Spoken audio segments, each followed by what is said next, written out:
Wait. The man that was murdered last night on Polanski Street was a rabbi. There's 8 dead bodies in here. 8. Holy man. Hello everybody, welcome back to Screenstars. I'm here today to bring you my review for the 1994 action martial arts horror film Hellbound. The film is directed by Norris and it stars Chuck Norris, Calvin Levels and Christopher Neame. Right, okay. The film starts, it's kind of set well in the past. You've got King Richard that is taking down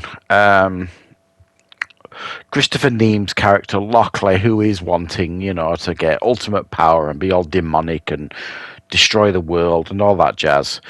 They managed to seal him like in this tomb, and he is encased in there until 1951, where he is unwittingly released. And then he sets about trying to track down his this artifact that will give him the power that he needs. However, he didn't expect to run into Chuck Norris, who comes across this demonic character, Lockley, while investigating a case, and it leads them, him and his partner, Calvin, over to Israel. To fight the forces of darkness. Right, what are my thoughts on Hellbound?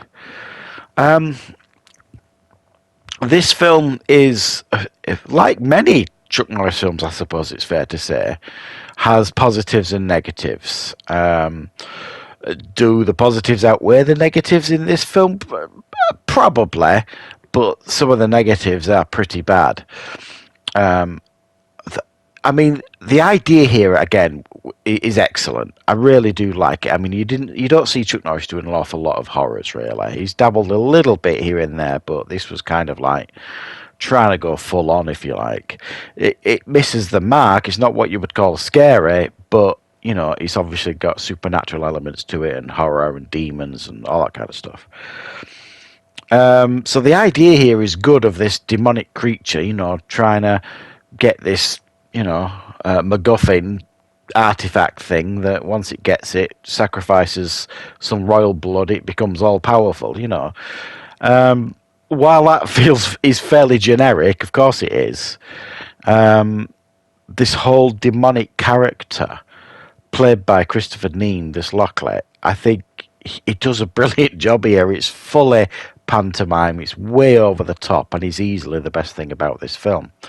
I just wish we got more of him. This demonic creature, and they do actually do pretty well here with the makeup, and most of the time it's just like the voice and like these demonic eyes. But the strong physical performance by Christopher Neame and the sinister performance really works, for him. And then we've got Chuck Norris playing Frank Shatter, I believe he's called, who kind of unwittingly gets drawn into this, and he ends up going to Israel with his partner. Chuck Norris is fine in this to a large degree. I don't really have an issue with Chuck Norris. It's just like he doesn't have a lot to do, really. There's not a great deal of martial arts, and what martial arts you do get, sort of thing. It's trying to find that balance, when Arnie fought the Predator and stuff, it was a one-sided fight. The Predator was beating his ass. When Arnie fought the Devil, it was a one-sided fight. He got his ass handed to him, all that kind of stuff. And it's very much the same here with Chuck Norris kind of fighting this demon, but it just doesn't feel right. And then he's doing like these kicks and martial artsy stuff to this demon, and it's just like, yeah, it wouldn't faze him at all. So it just, I don't know, it's like they had a great concept, but they didn't necessarily know how to make it work very well for Chuck Norris. And I do think that's a real shame. I do think, if they'd have worked with that concept a little bit better, the fact that, brawn isn't going to do the trick with this creature, it's going to have to be brains. And even though they do kind of outthink it eventually, this demonic thing, it doesn't You know, not before a few roundhouse kicks here and there. And then they give him this partner played by Calvin Levels, who's called Calvin in the film as well. Terrible. There's no chemistry between the two of them at all, really. He's supposed to be like the humorous sidekick, but he's not humorous.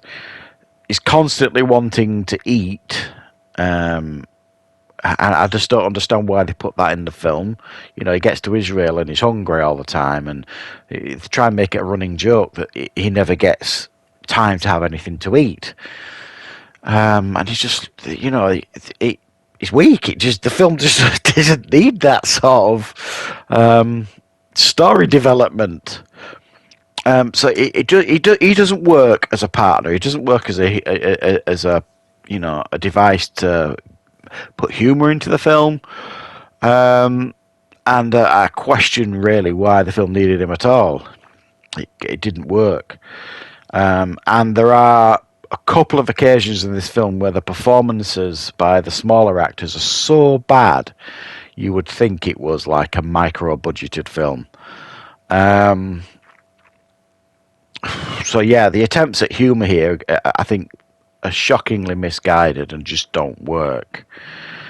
And there is some of the worst music I think I've ever heard for a film like this. I mean, this film is trying to give off, you know, horror vibes, you know, and scary vibes, all that kind of stuff. And then you've got this jolly, jingly music playing when they're walking around the streets of Israel, you know, and they're trying to lighten the film by giving it a little bit of comedy.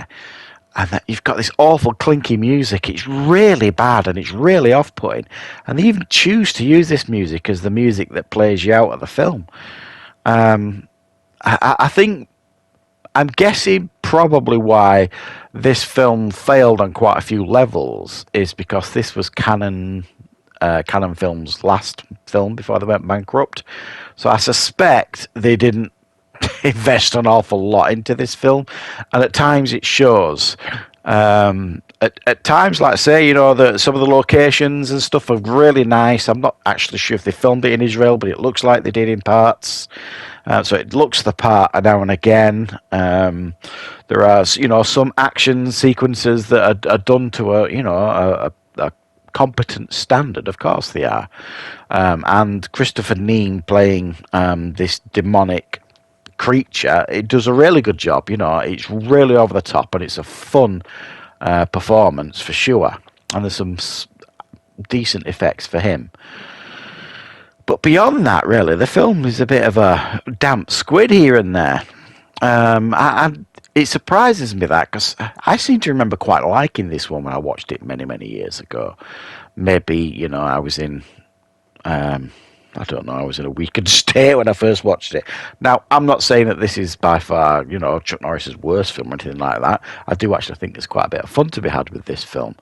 But for a film that wants you to kind of take it seriously from like the horror side of it, to then cheapen the film with trying to give us light laughs, it's at odds with itself tonally, this film, and it makes it harder to watch. I think if they'd have gone hard in with the horror, really gritty horror and a bit of gore, and you know, I think this film would have been far, far better. You know, a real gritty, threatening, dark film, really. That, you know, I mean, maybe Chuck Norris would have said no to something like that. I don't know, but either way, yeah, I think this is an interesting film in Chuck Norris's filmography.